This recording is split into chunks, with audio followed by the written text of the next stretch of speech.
All right, well, we've got some participants on, and it's the top of the hour, so I'm going to go ahead and get started. It's not lost on me that today's the 30th of June, and so many of the fellows that are logging on may either be ending your fellowship or moving on to the next year. So congratulations for those of you moving on. Congratulations doubly for those of you graduating. Welcome to the field.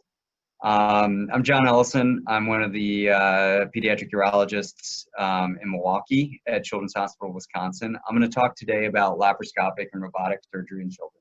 This may not be a sexy talk. It's a sexy topic that a lot of people like to talk about, but I'm going to talk a lot about the principles and what I hope will provide you all some context about how to do these surgeries safely and how to choose these surgeries for the sort of the best patient for the best procedure. So here we go. No disclosures. So we're going to talk today about indications for minimally invasive surgery, the physiology of the pediatric pneumoperitoneum, complications, instrumentation, and then ergonomics at the end. So jumping right in, we all know that there's three main benefits to minimally invasive surgery, and this could be laparoscopy or robotics. I think in the States, when we hear minimally invasive surgery, we think about robotics automatically, but that doesn't necessarily have to be true. So there's convalescence, there's cosmetic outcomes, and there's visualization. So convalescence is really procedure dependent.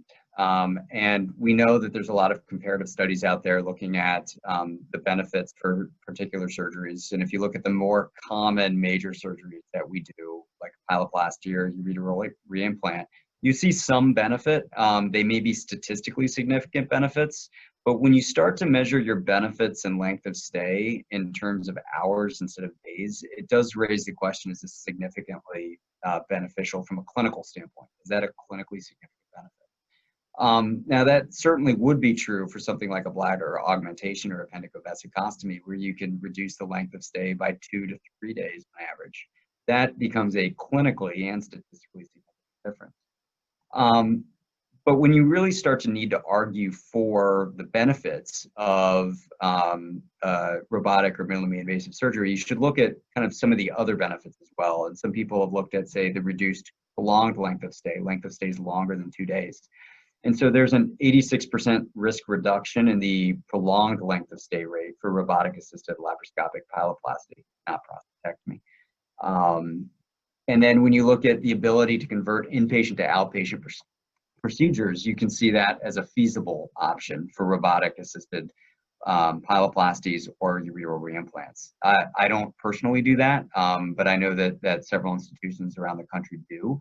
And it really takes, obviously a surgeon with great skill, but probably even more so great judgment to really choose which of those patients are the best patient suited for that. But that's really where you start to see some of the convalescent benefit.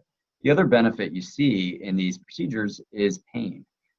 So it's important to note that from a standpoint of pain control, intraoperatively, actually, there's some evidence to suggest that the robotic or minimally invasive approach may be more painful, and that may be because of the pneumoperitoneum. I haven't presented the data in this talk, but there's evidence to support that the lower the pneumoperitoneum pressure is intraoperatively, the lower the pain scores will be intra and postoperatively, or at least the morphine requirements intraoperatively and the pain scores postoperatively. So if you keep your pneumoperitoneum closer to 8 or 10 rather than 15, you may see some improved pain experience postoperatively. Now, after the surgery, for something such as a pyeloplasty, as compared to an open pyeloplasty, you may see a benefit in terms of pain scores or opioid requirements. But that's not the case for all surgeries. And so if you look at something like a hernia repair, a lot of our families after an open hernia repair will say, well, it's 2 days later, we didn't even know our son had surgery. You actually see a higher rate of rescue analgesia. This was from a randomized controlled study, actually, in the laparoscopic group as compared to the open group. And they actually looked at this over the course of several days as well. And the pain scores post-operative day 1, no different. The pain scores post-operative day 2 actually benefited the open group as compared to the laparoscopic group. And again, no difference by post-operative day 3. So essentially, there is probably a convalescent benefit to minimally invasive surgery, regardless of your technological approach, laparoscopic or robotic, but it's proportional to really what I call the hurt of the comparative open procedure. So with minor hurt, the hernia repair, you're probably going to get minimal benefit. With moderate hurt, the pyeloplasty, you may get some moderate benefit.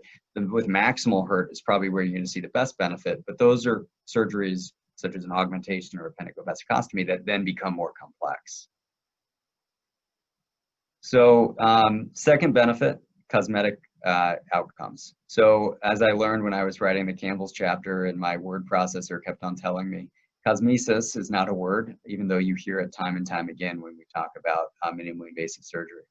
So some of the things we know about scars. Scars grow over time. Flank and phalansteal incisions, so large scars, tend to grow longer over time than laparoscopic incisions, but even the laparoscopic or robotic incisions do grow. The other thing we know about scars is that a small but real proportion of children and parents will have significant bother from their scars, as reported by standardized questionnaires. That scar bother has been reported in up to 16% of patients, not really related to the approach that they had for their surgery. So the rate of scar bother is not necessarily any different from a robotic or a laparoscopic surgery as an open surgery. I think one of my favorite studies in pediatric urology is a study out of Emory, which looked at family preference. And they stratified patients who had had previous surgery based on their degree of scar bother. And then they asked them what surgery they would have preferred. So the graph, if you just look at the graph, it may be a little bit misleading. The graph does not say that those with the majority of phalansteal incisions are very bothered by their surgery. It actually says that those patients that were more bothered some or bothered a lot from their scar, would have preferred a phalansteal incision as compared to a laparoscopic incision. They looked at this as well with pyeloplasty approaches, and they found that the majority of the plurality, at least, of patients would have preferred a dorsal lumbotomy incision, essentially going into the back, as compared to a flank or laparoscopic approaches.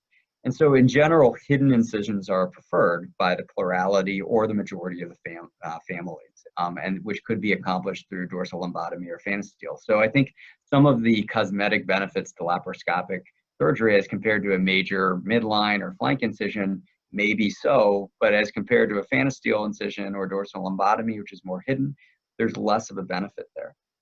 Now, this prompted some innovators, Dr. Gargolio who was at Texas Children's at the time, and that is now in Mayo, to innovate the hidden incision approach. And so this approach essentially takes the camera port and places it suprapubically, takes one of the assistant ports and places it in the umbilicus.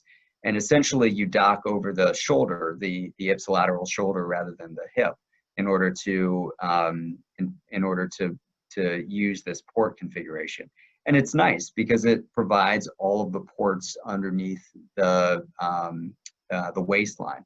And I do think there's a benefit, as well as it being hidden. The scars underneath the waistline tend to rub up against the pants or the diaper a little bit more, and they tend to soften. So some of the technical considerations here are that you actually have to rotate the table a little bit differently. So typically I rotate the table 45 degrees towards the robot, which allows you to dock over the shoulder. And I usually, if you see the little sort of the outpouching of the base there, I usually try to park it right into that outpouching of the base to sort of straddle the robot in there. And that really enables you to reach the camera arm down to the camera itself, because it ends up landing a little bit lower than the typical port placement. So this is nice. It provides some cosmetic benefit. There's a learning curve to it. Just personally, I can say that. I was in practice about 2 years with standard port placement. I converted I use mostly the hidden incision approach now, and it took me 5 to 10 cases before I really felt like I was back where I was from a smooth flow during the operations. And I've also found that, just me personally, I use the assistant port a lot less now because of where it's located. In fact, I've stopped putting one in, which detracts a little bit from the trainee involvement. I've gotten to the point where I feel comfortable having the fellows work through this. I've still not as comfortable having the residents work through this, especially the more junior residents, because it's a little bit of a more narrow working space. So that's my personal experience with it. Others might find a different experience. That's sort of the pros and the cons of that hidden incision approach. And then clearly there's some benefits from a visualization standpoint. This screen left here is a ureterostomy, and you're removing the distal stump. You can see that stump down to, you can see the vas deferens. This is a boy with the blue highlight. You can see the bladder with the red star. You can take the stump down to almost completely eliminate it. In fact, in females, I've taken the stump down to the vagina and actually oversewn at the vagina, so there's no residual stump left. That's not feasible in every case, but it's more feasible than with an open operation. And clearly, the visualization of the vessels and the lap orchidopexy has been well described.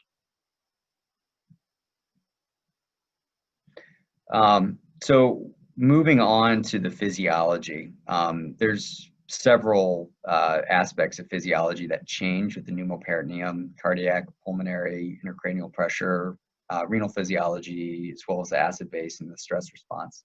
Some of this is similar to the adults. So as you've trained with adult minimally invasive laparoscopic and robotic approaches, some of this will sound familiar. Some of this is specific to children or more exacerbated in children. So it's important to understand the pediatric implications here. As I'm sure you're all aware, we use CO2 insufflation because it's cheap, it's colorless, it's not flammable, and it's easily absorbed into the bloodstream. So importantly, cardiovascular changes can be seen even with 10 millimeters of mercury pressure. Those cardiovascular changes are sort of described in 3 different ways. There's an increased vascular resistance, which results in a decrease in cardiac index. And interestingly, though, the left ventricular ejection fraction remains stable, which does indicate that if you're working against an increase with a decrease in cardiac index and an increase in vascular resistance, that essentially the myocardial workload will increase. So this is important to remember for cardiac kids.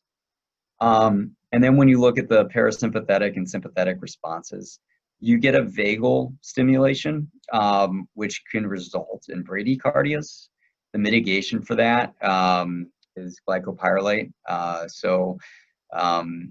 I've not had to use that in any of my cases, but I know that was something that we routinely gave for some of our cases during my adult training. And you can also see, in addition to this, a sympathetic response, which may increase your SVR and result in tachycardias. So classically, you think of insufflation resulting in bradycardia. In actuality, you can probably get bradycardia or tachycardia. And I always just as a matter of habit, just let the anesthesiologist know when you're gaining your insufflation. And then the CO2 absorption itself can result in some self-limited tachyarrhythmias. So it's important to remember that these cardiac effects can disproportionately affect those children with congenital cardiac anomalies. So there was a study that was done from the NISQIP data sets that showed a higher mortality in congenital cardiac patients undergoing laparoscopic surgeries of all types, not just urologic. But because those cardiovascular changes can be seen even with 10 millimeters of mercury, if you can keep your pneumoperitoneum lower in those children, 5 to 8 millimeters of mercury, you may be at a better shot of keeping them with fairly normal cardiovascular parameters throughout. So the pulmonary effects of pneumoperitoneum are also fairly well described, similar as to adults, but it's important to remember that children are a little bit more susceptible to these in part because they are smaller, and it becomes a little bit of just a matter of volume. So probably most significantly you see an upward diaphragmatic shift, and you can see that here on the CT scan. This is actually an image showing a child with pneumoperitoneum. And you can see where it began, which was in the gray, compared to where it ended, which is sort of where the color starts. So a substantial decrease in that pulmonary volume, which decreases the tidal volume and also decreases the compliance. And then the CO2 absorption is impacted by that. So both your arterial CO2 and your tidal CO2 will increase. And it's important to remember that infants will absorb CO2 proportionally more so than adults, and also have a longer CO2 clearance, in fact, up to 10 minutes following extubation and desufflation, or desufflation, I should say, which is important to remember when you're trying to extubate the child and get them back. So for the anesthesiologists, we say put down the Sudoku, because about 90% of these cases do require some degree of ventilator adjustment. So it's something that it's important for you as a surgeon to remember to continue to continuously communicate with your anesthesia colleagues throughout to make sure that they are tolerating that pneumoperitoneum well. Specific to the pediatric population, we do see quite a bit of children with VP shunts. Those children with spina bifida and hydrocephalus, or just isolated hydrocephalus who have other problems, whether it be an undescended testicle or an obstructed kidney. So we know that both the venous congestion caused by the systemic vascular resistance, as well as just direct VP shunt obstruction, will increase the intracranial pressure. And if you recall from your physiology, clinical effects of increased intracranial pressure include bradycardia and hypertension. However, studies have shown that we rarely see this in clinical practice. And from the standpoint of the shunt responses, there's similar rate to shunt revisions as compared to open surgeries. Some studies have looked at actually measuring intracranial pressure. Some of the early studies in laparoscopy in children measured intracranial pressures and found really that there was a measurable difference, but it didn't seem to translate into that clinical difference. So from the standpoint of the VP shunt and the intracranial pressure, you don't necessarily need to monitor or manage that any differently. Now, there are some aspects of the VP shunt just from an infection standpoint that I'll get to a little bit later in the talk. And then renal physiology, I think, is probably one of the more important ones, because often we're operating on children with some degree of renal abnormality. So you commonly see oliguria following laparoscopy. This is either from, or pneumoperitoneum, either from a direct vascular compression, especially when you're in flank position, because both of the kidneys will be affected, including the contralateral kidney that's positioned downwards, as well as some renal paracrine mediators that will actually be shunting blood or constricting blood flow to the kidneys. And the infants are more susceptible to this than young adults or older children. So intraoperatively, there's anuria in about 88% of infants initially, compared to 14% of older children. That's almost universally self-resolved. Oliguria will occur in about a third of children older than a year of age.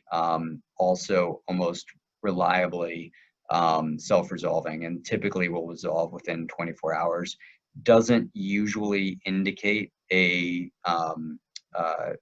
hypovolemia. It's usually physiologic from the pneumoperitoneum, so you don't necessarily need to flood these children with fluids post-operatively to pick up their urine again. Their urine's probably going to pick up as it is.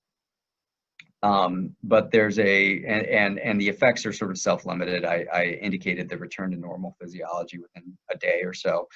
The renal injury markers that have been measured in this typically return to normal within a week.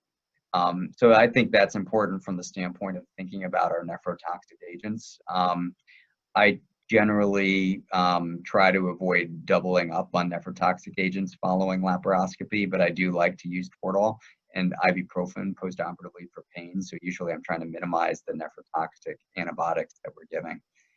And so the postoperative management, as I've alluded to, oliguria doesn't necessarily indicate hypovolemia. So remember that when you're managing these children on the floor after their laparoscopic pyeloplasties or robotic pyeloplasties.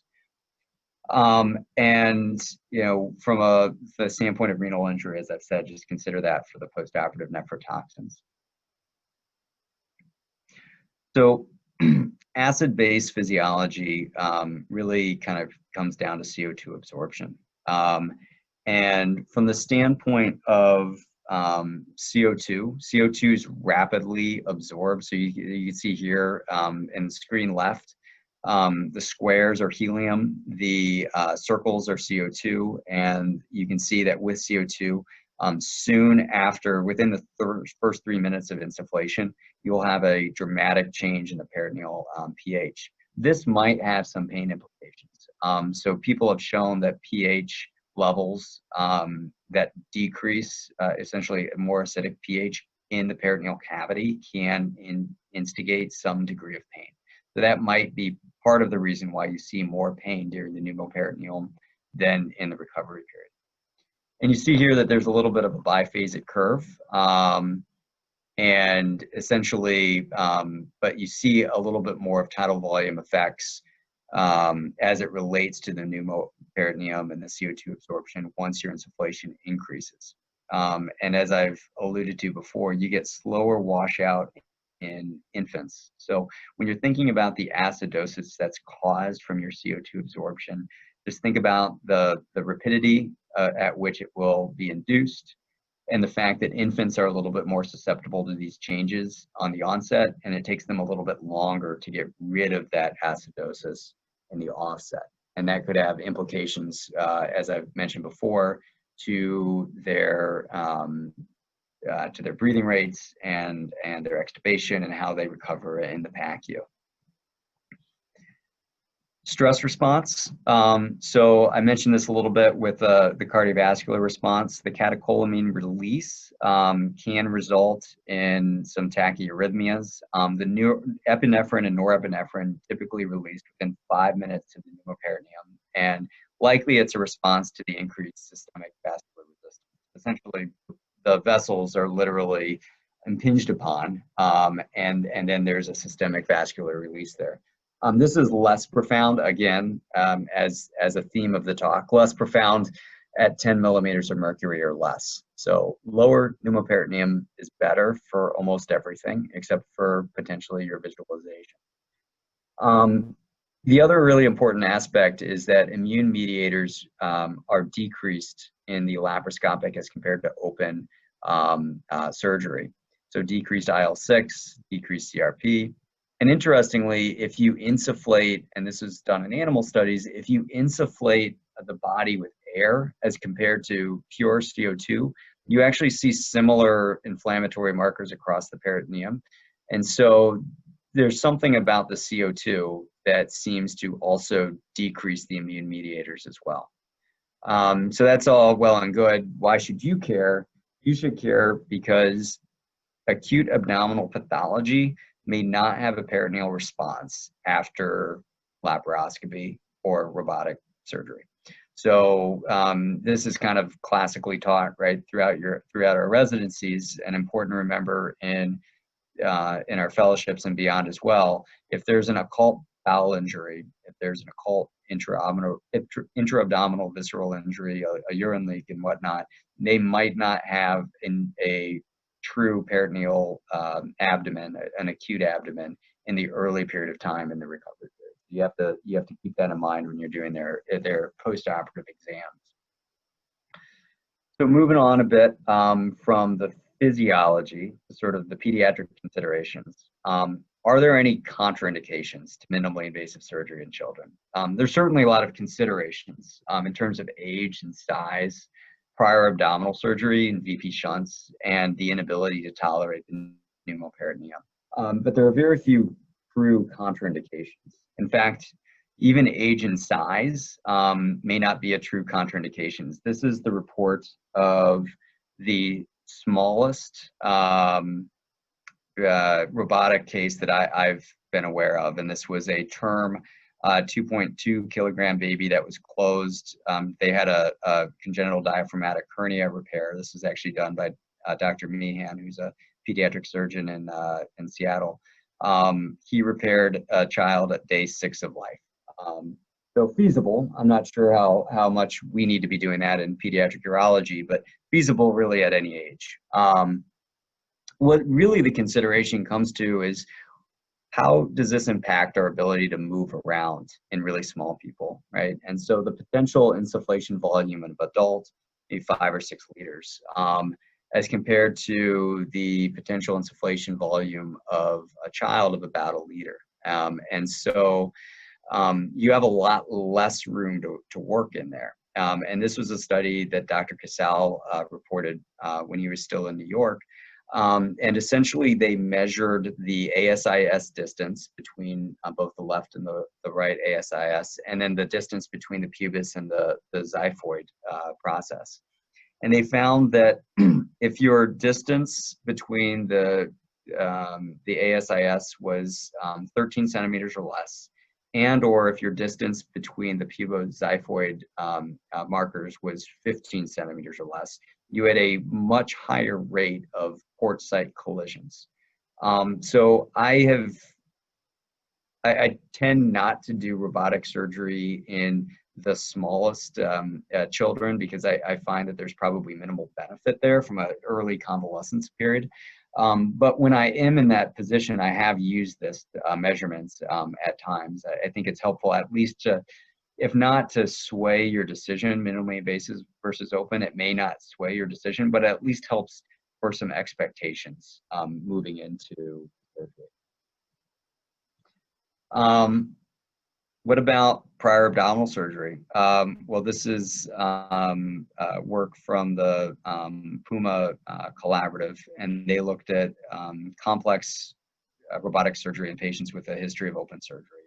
And they found that overall this was safe and feasible. One of the kind of the big takeaway points that I found with the paper is that usually their access point was this sort of assistant port up in the left upper quadrant that they report, you know, fairly successful access with, because you have to remember, in these children with prior abdominal surgery, the area around the umbilicus may have been operated on previously and may be subject to scar tissues and adhesion, and a greater risk of intra-abdominal injury getting your access.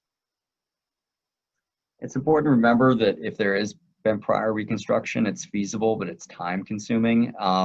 One of the major risk factors is the repeat shunt revisions. So if there's been a history of shunt revisions, that's going to increase your operative time. That's been shown to increase the length of stay. It's been reported a higher rate of open conversions and a higher rate of enterotomies. But if you're able to do these surgeries successfully in a minimally invasive fashion, you do start to see some of the benefits that I sort of alluded to for earlier on. A lower rate of prolonged hospital stay, potentially a benefit in terms of EBL. So it's harder to get through these surgeries, but if you're able to do it successfully, you're likely to see a benefit as compared to an open approach. What about VP shunts? Are they a contraindication to minimally invasive approaches? The simple answer is no. I've already talked about the physiology. This was a report that just sort of described their management of the shunt. They use broad spectrum antibiotics, Gent-Vanc and metronidazole. I'm not sure if you need to be that broad in your coverage, but certainly you do have to consider for covering for whatever bacteria could find its way to that shunt in a very aggressive fashion. So certainly covering for both gram-positives and negatives, as well as anaerobes intraoperatively is important if you're going to be doing bowel work at all. If you're not doing bowel work, if you're just doing like a lap orthopexy, I've used ANSEF and have had good success. 12 millimeters of pneumoperitoneum was what they reported using. And again, I'm not sure if that matters from a physiologic standpoint, but that was in their report. And they actually put the VP shunt in an IndiCatch bag, which I think is a nice trick. It's something that I've certainly considered in the aspect of the shunt being right there. I think if the shunt's not right where you need to be, you don't necessarily need to go looking for it to do that. But certainly, if it's in the way, you do need to be considerate about protecting it and keeping it out of the field. And finally, inability to tolerate the pneumoperitoneum. This is really the only absolute contraindication to laparoscopic or minimally invasive surgery in children or in adults. Now, people have been creative. This is a report from Japan that used essentially negative pressure or lifting, and they have these metal devices that essentially provide a lift of the peritoneum. So even in those extremes, there are options, but I don't think any of us are really entertaining those here. So switching gears a little bit to talk about access. Access is incredibly important, and I think some of the slides about access are the most, in my opinion, the most important ones in the talk, because it's really these complications that will be the most significant complications from a minimally invasive surgery. You've got three main options, though in all honesty, I don't think a lot of pediatric surgeons are using visual obturators. A varus open approach and a visual obturator. So this slide, the images are mostly demonstrative. So this just shows in kind of A up above how much downward pressure and mobility you can get in I think this child was 1 or 2 years of age, and we were just doing a lap orchidopexy. You can see how much stretch the peritoneal cavity and abdominal wall has in these young children. So remember, the varus relies on counter tension to release the needle. And if you have a lax abdominal wall or peritoneum, that's going to be a challenge. And so I avoid using straight up blind varus access in children because of that reason. This is essentially, it's hard to see on this picture, but in slide A, you're essentially, the abdominal wall is touching the bowel there, and that's just me pushing down with a varus needle without releasing it. So what I do is I incise the peritoneum, and then you can slide, if you need to slide something in this is obviously after you've gotten access. If you need to slide in an additional port, you can slide that in pretty nicely through that incised peritoneum. So the open Hassan technique is what I almost always use. And it's important to remember that even in adults, about 25% of them are going to have a natural fascial opening at the umbilicus, but that the ligamentous attachments vary. And it might be very thick. So sometimes it feels very concerning when you're cutting down, and it can be very frustrating, but once you've found the nice plane, you can typically get in, open up the fascia, and then the trick is making sure that you're not just in the preperitoneal space and getting into the peritoneum. So in the initial descriptions of the Hassan technique, which were when the gynecologists were first describing their laparoscopic experience in the 1980s, they said visualization of the bowel itself was quite important. And I still ascribe to that. If you can see the bowel down there, then you can be pretty confident that you're in the peritoneal cavity. The other thing you can do is you can slide down the snap and just kind of feel around into your incision. If it feels like it gets stopped in multiple directions, you're likely preperitoneal. If you slide in easily and you can kind of rotate the snap gently around, then that indicates that you're beyond the preperitoneal space into the peritoneal cavity. Lastly, visual obturators. Again, I think that the likelihood of us really adopting this in pediatrics is low. Typically, it's accomplished by first getting varus access, insufflating, and then you use the sort of 10 or 12 millimeter port with a visualization, so you can actually see yourself cutting through the fascia with fat in A. B and C is kind of cutting through the fascia, and C, you start to see the peritoneum, and then in D, you're in the peritoneum, you see the omental fat. Studies have shown comparatively that they have similar complication rates to the other approaches. And it's really just important to show that in pediatric minimally invasive surgery, there's 3 limited, not comparative studies.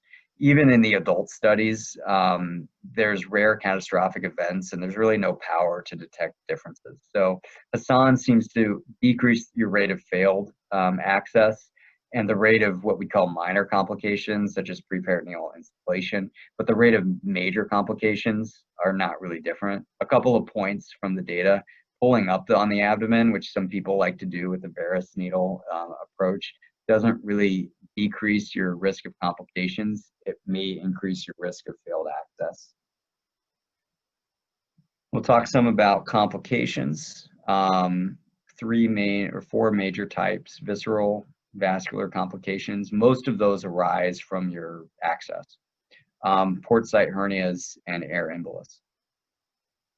So visceral injury, as I said, may arise from access. The other thing that can cause a iatrogenic, unrecognized visceral injury is cautery.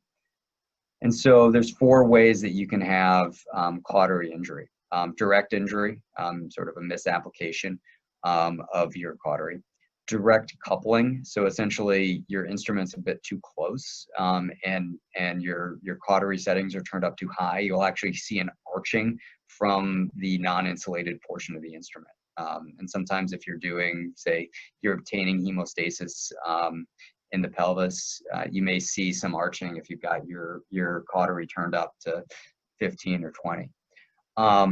There's something called capacitive coupling, which is essentially when the charge overwhelms the insulation. I've never seen this. It's kind of scary for me to think about this, but that has been described if your contact point with the insulation is small. Seems less likely in the way that we handle our instruments, but certainly something to consider.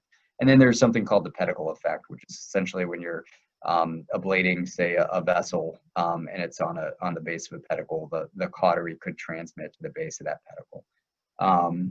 Usually we're seeing this because of either direct injury or direct coupling.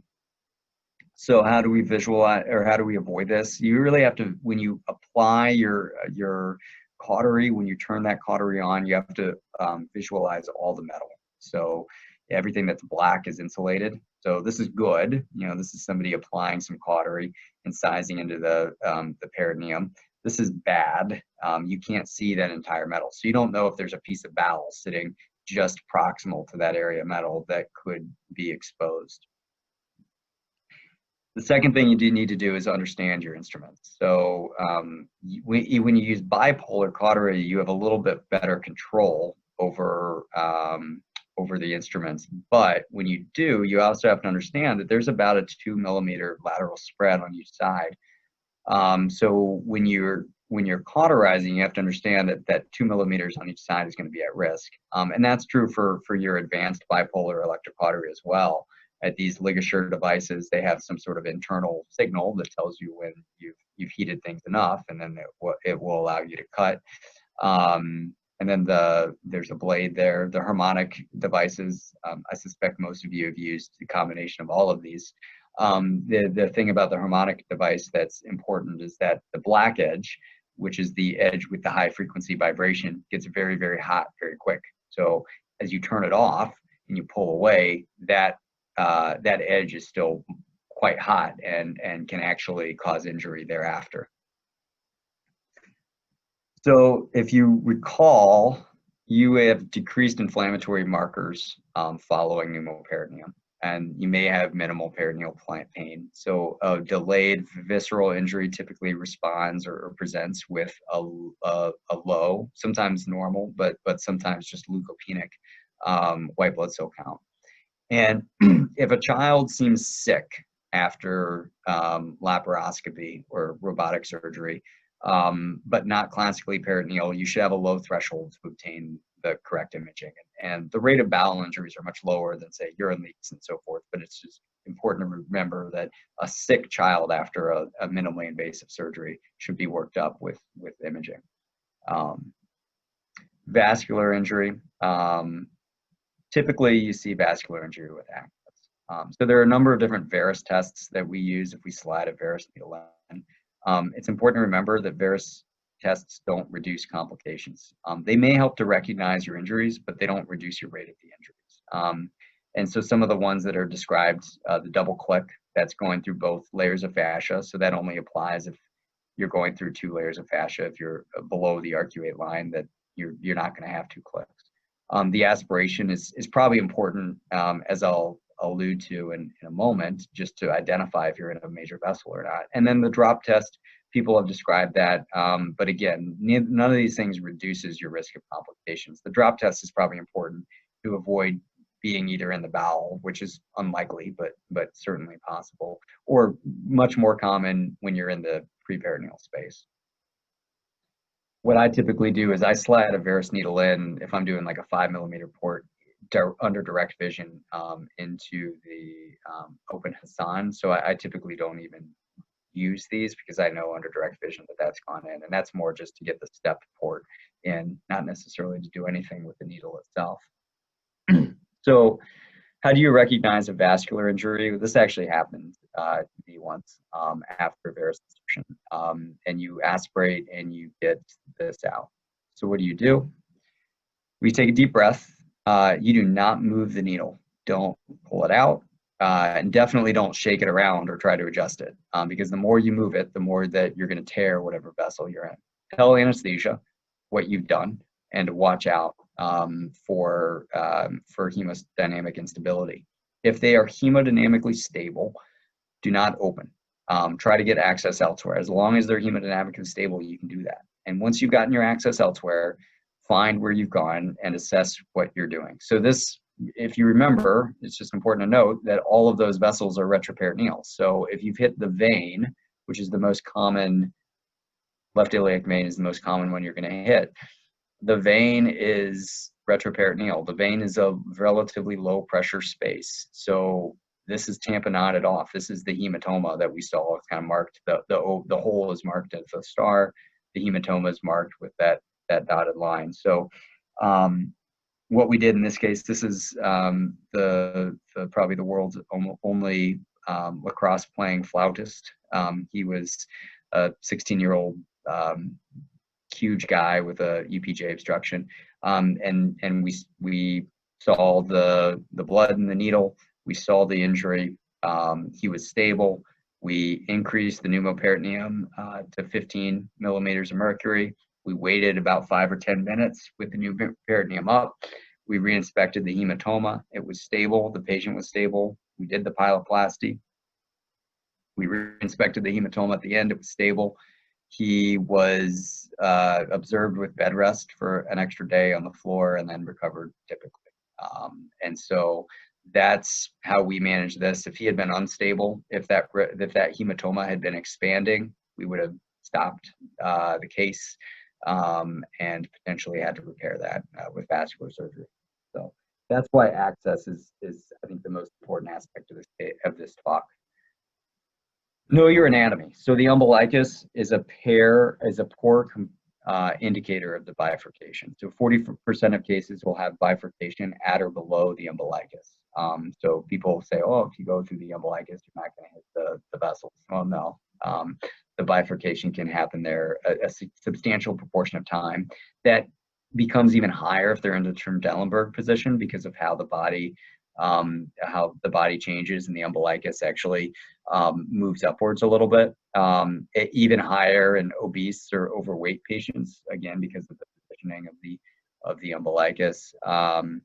And the cloacal malformation or GU sinus patients have a higher rate of aberrant vasculature as it relates to their retroperitoneal vessels. So that's important for us because we may be seeing more and more of those patients.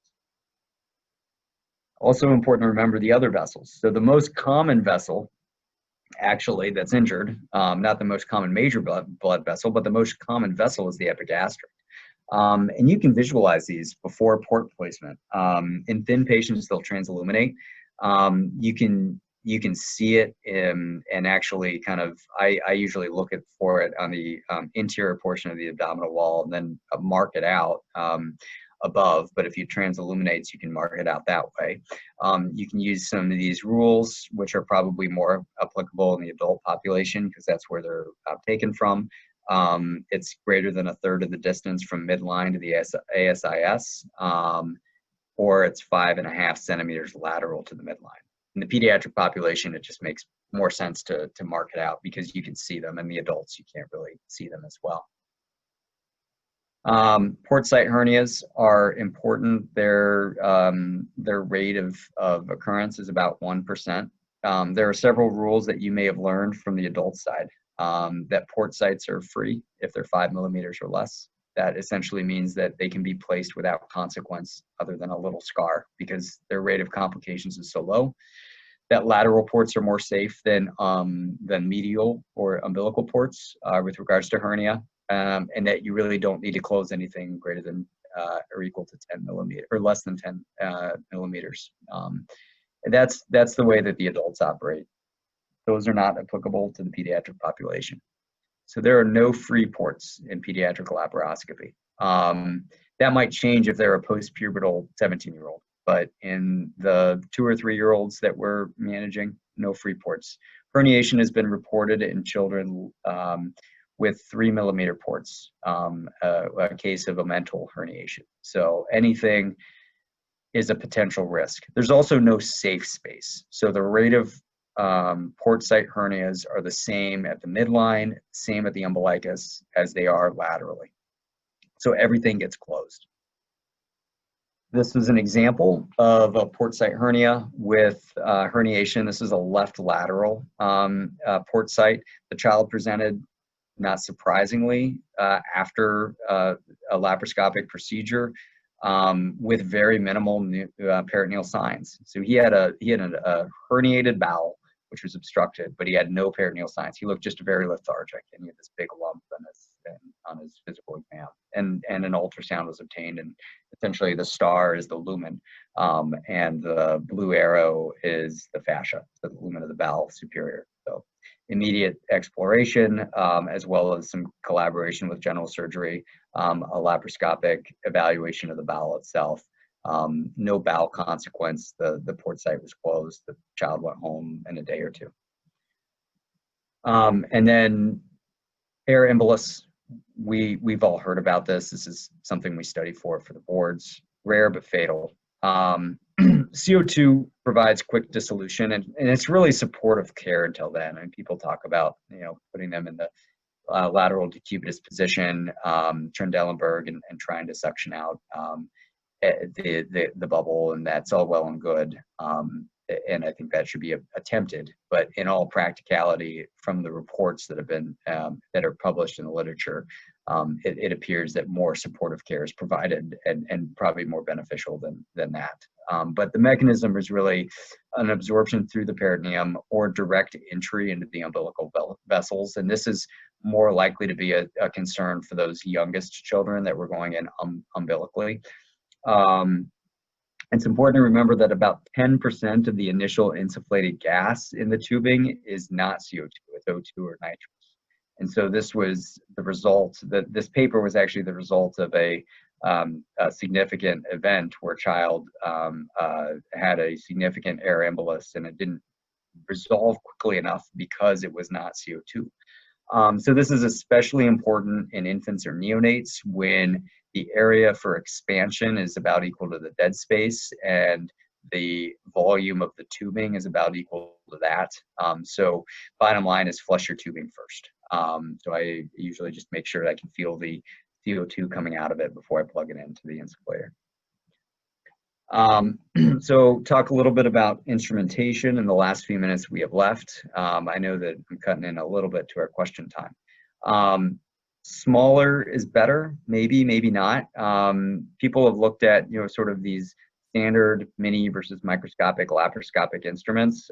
So they do provide smaller incisional scars. 2 and 3 millimeter incisions are almost virtually undetectable when they recover. They might provide greater maneuverability, but you sort of have, every time you decrease the size of your instrument, you're going to limit the amount of instrumentation that can go through here. and maybe benefits towards the more straightforward cases. And maybe you can mix and match your approach, use some smaller instruments, some larger instruments.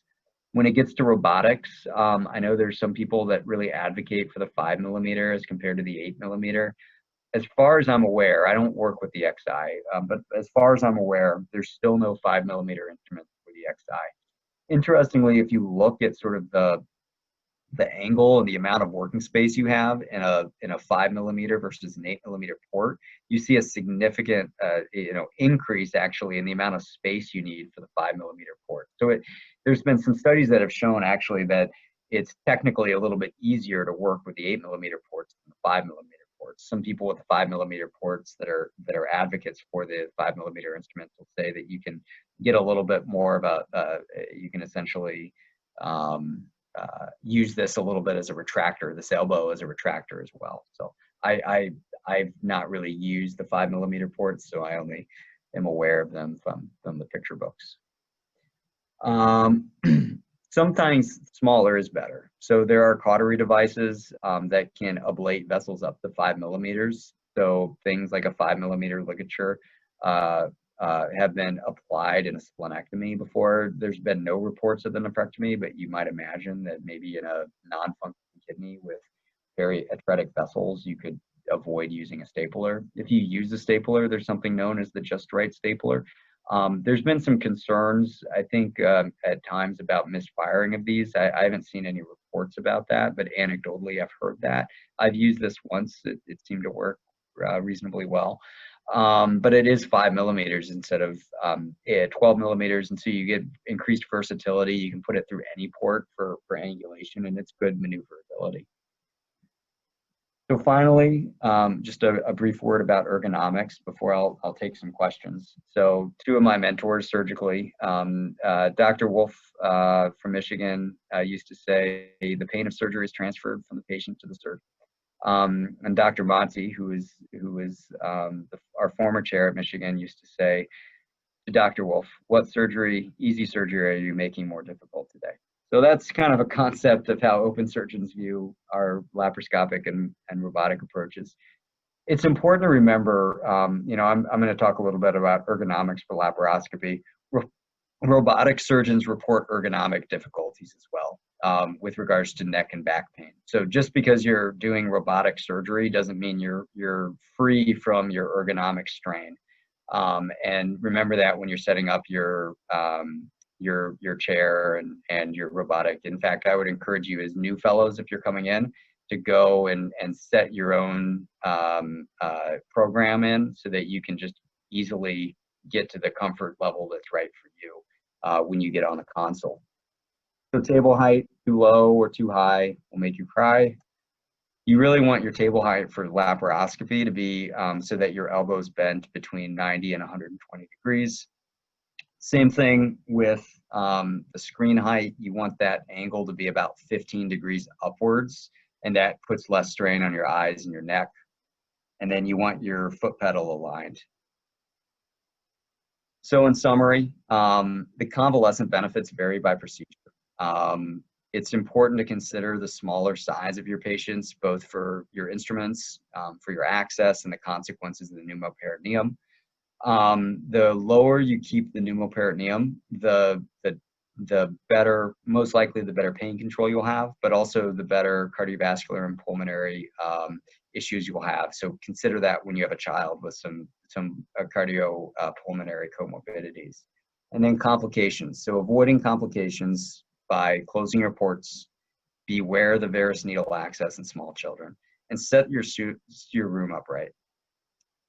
So since I know that some of you may be graduating now, and for those of you that may have missed my earlier congratulations to everybody on moving forward a year, especially in the time of COVID. Just wanted to provide you some tips and some reflections on me, on my experience. So when you start up at a new institution, get to know your team and what instrumentation is available, and it's helpful to kind of meet with them before you do your first case, not the day of, but like really truly before, to figure out what exactly is available to you. When you're booking your first several robotic cases, pad your OR time, add an hour to it, an hour and a half. There's no reason to rush through your first robotic cases.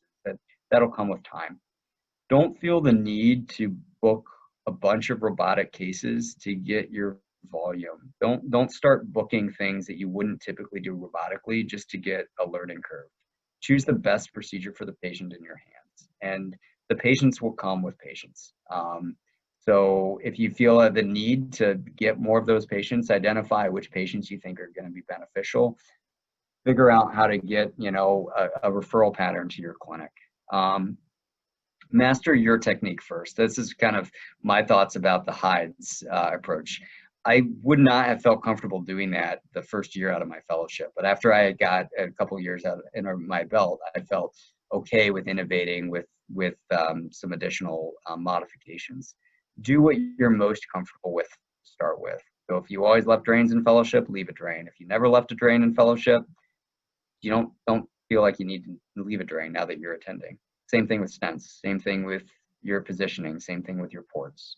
Don't be afraid to start putting assistant ports in. 5 ports aren't free, but it's a lot easier to put an assistant port in before you start than after you're gone through your robotic case. So think about that, and if you put it in and you find in 5 consecutive cases you've hardly used it, then you can stop using it. And don't be afraid to call. I still text and call colleagues and you know, frequently to run difficult cases by it. So I know we don't have a whole lot of time for questions, but we'll open up the floor to questions now, and then here's the survey that they would like you to take. And let me see. I don't see any questions here, Michelle, so maybe we don't have any today.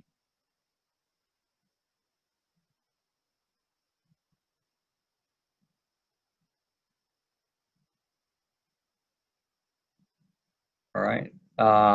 So I suppose if anybody's just kind of signed on but is having some difficulty with the Q&A, if you wanted to kind of unmute, or if Michelle can unmute you and answer. But if we don't get another question in 30 seconds or so, I'll go ahead and sign off.